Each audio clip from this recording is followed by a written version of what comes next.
Numa madrugada de outono de 1885, Fanny Stevenson foi acordada pelos gritos de seu marido, Robert Louis Stevenson, que dormia ao seu lado. Ao ser despertado pela esposa, ele disse raivosamente: "Por que você me acordou? Eu estava sonhando com uma grande história de terror." Nos 6 dias seguintes, Robert Stevenson escreveu sem parar. Quando terminou, chamou sua história de O Estranho Caso de Dr. Jekyll e Mr. Hyde, hoje considerada uma obra-prima da literatura fantástica e uma alegoria do caráter humano, que oscila eternamente entre a bondade e o mal, entre o altruísmo e o egoísmo, entre o respeito às regras sociais e o agressivo instinto animal. Até bem pouco tempo atrás, a ciência pouco tinha a dizer sobre as noções de bem e mal, que ficavam a cargo de filósofos e artistas. Mesmo a psicanálise, que tentou desvendar a origem secreta do comportamento humano, sempre teve mais sucesso ao descrever os sintomas de cada indivíduo e suas raízes históricas que ao analisar as suas ações do ponto de vista moral. Contudo, no final do século XX e especialmente no começo do século XXI, disciplinas como a sociobiologia, a psicologia evolutiva e a neurociência começaram a fazer suas pesquisas, e os primeiros resultados já estão disponíveis. Um dos cientistas mais famosos dessa área é Paul Zak. Ele é professor de economia e psicologia na Califórnia, fundou um instituto que estuda a neuroeconomia, uma nova disciplina criada por ele, e é autor de um livro de sucesso chamado A Molécula da Moralidade. Por ter mais de 1,80 m, boa aparência física e facilidade de expressão, Zak foi apelidado pela mídia de Dr. Love, o que não o aborrece. Beleza é principalmente genética, disse Zak. Então eu agradeço aos meus pais. No final da manhã do dia 4 de novembro de 2013, Paul Zak fez uma visita ao Instituto do Cérebro de uma universidade privada em Porto Alegre, no sul do Brasil, em que atuo como professor. Em vez de simplesmente entrevistá-lo para esse documentário, resolvi, com o apoio de meus colegas cientistas, mostrar algumas das ferramentas e estratégias que Zak utiliza em suas pesquisas. Para falar a verdade, eu também estava curioso para saber se o meu entrevistado, o Dr. Amor, também tinha um pouco do Sr. Ódio. Esse filme é resultado da minha curiosidade.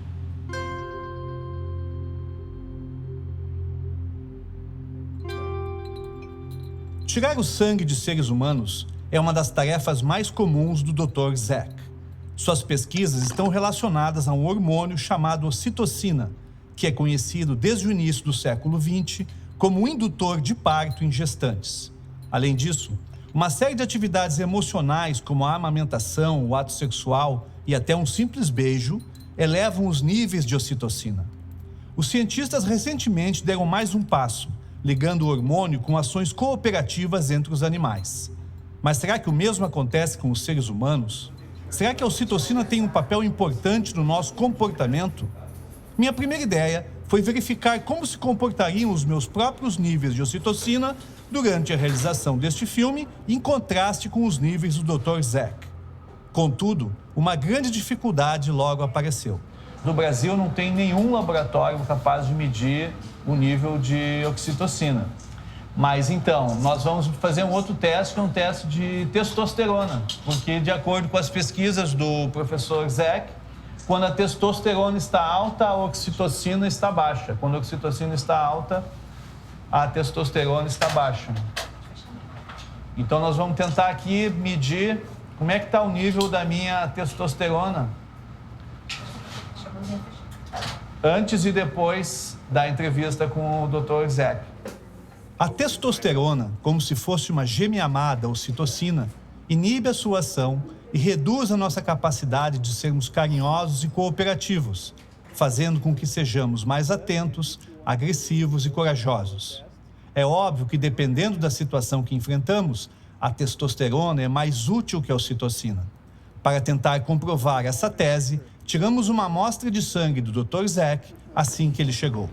O passo seguinte foi uma experiência realizada num aparelho de ressonância magnética capaz de fornecer imagens do cérebro humano e relacioná-las com determinados estímulos.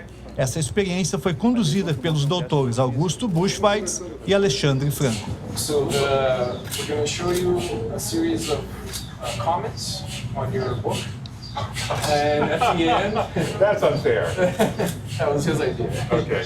And then after the comment is shown, we ask you, give you 4 choices if you're indifferent, if it bothers you, if you're pleased, or not. Okay, that's fun. Enquanto tinha seu cérebro escaneado, o Dr. Zak leu alguns comentários ao seu livro A Molécula da Moralidade, retirados da internet. Alguns eram muito agressivos e negavam o valor científico de suas pesquisas.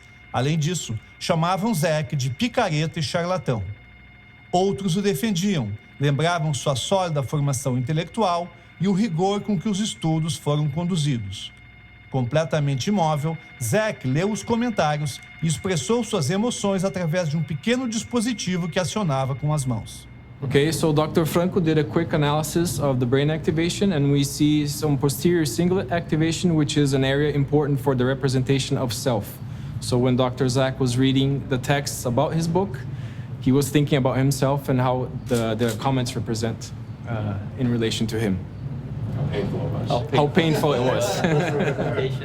Assim que o teste terminou, eu e o Dr. Zak tivemos nosso sangue coletado outra vez. Ele tinha passado por uma situação de estresse, enquanto eu nada tinha sofrido. Eu vou ter a honra de ter o meu sangue retirado pelo Dr. Zak. It's an honor for the film.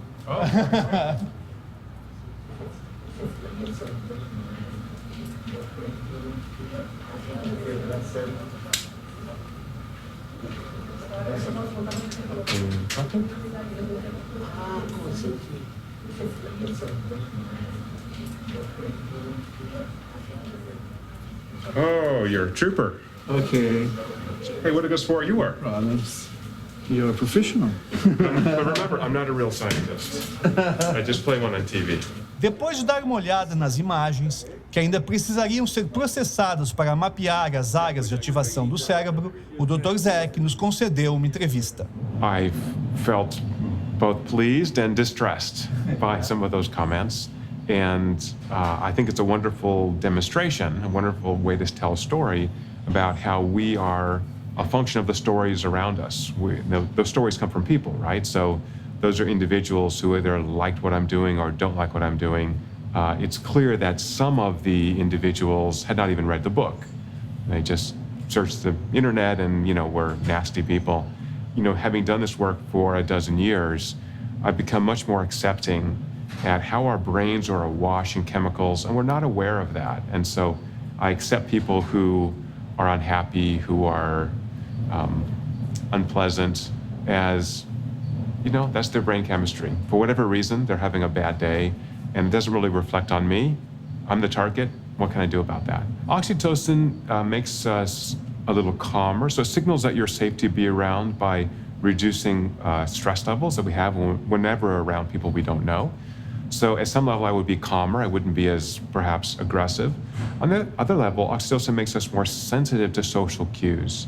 And so some of those comments were personally attacking me. And so I would be more sensitive if my oxytocin was raised to those kind of personal attacks. So it's the receipt of a positive social signal, like the receipt of someone showing they trust you, that causes the brain to make oxytocin and then motivates in that person a desire to reciprocate. 95% of the people, the thousands of people I've tested. So the difficulty here is that someone has to start this process. I have to show you trust before I get you to make oxytocin and want to play nice with me. And how that happens, we don't really understand. So we actually find individuals who are more agreeable, who are happier, tend to initiate trust more. But once that cycle is started, it tends to sustain itself. But you do need one person to start that. Oxytocin is a rapid signal. So if oxytocin signals trust, familiarity, safety, I don't want to leave that switch on, right? Because I might run into Augusto, who we know is a sketchy guy, and I don't want to be around him. So I want to be able to modulate very rapidly. So oxytocin changes in about a second after a social stimulus. Testosterone is more sluggish. So I'm preparing for a difficult challenge. My testosterone will rise in anticipation of that, where the oxytocin does not. O Dr. Zak voltou para a Califórnia e eu fiquei aqui, em Porto Alegre, editando o filme. O final dependeria do resultado dos exames de sangue e do processamento das imagens da ressonância magnética. É claro, nós não estamos fazendo ciência porque a gente não seguiu minimamente os protocolos que asseguram a seriedade de uma pesquisa científica. Mas a gente tinha uma história para contar. E como reconhece o próprio Dr. Zek, as histórias são tão importantes quanto o conhecimento científico. I think if you understand the science you're doing, it's not difficult to talk about it with non-scientists. What I think is difficult is to talk about it in a way that's engaging, that uses story, uses emotion to engage people. And that's something that took me a long time to figure out how to do. Not that I'm an expert now, but I try to actually illustrate this, and my talk will show that, with stories as opposed to data. So I think the stories are more memorable, they're more compelling. Estas são imagens do cérebro do Dr. Zek enquanto ele lia os comentários. Vemos uma representação da atividade nas áreas de Wernicke e de Broca que estão associadas à leitura. Quanto maior e mais quente a cor da área, mais intensa é a atividade. Podemos constatar que quando ele estava lendo os comentários negativos, o cérebro funcionou num nível mais intenso.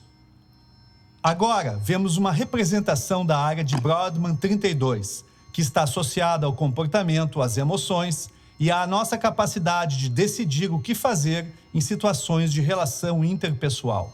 Podemos constatar que quando Zek estava lendo os comentários negativos, houve maior ativação nessa área. Será que o Dr. Love estava fraquejando enquanto Mr. Haight pedia passagem? Quando os resultados do teste de testosterona chegaram, tudo ficou ainda mais interessante.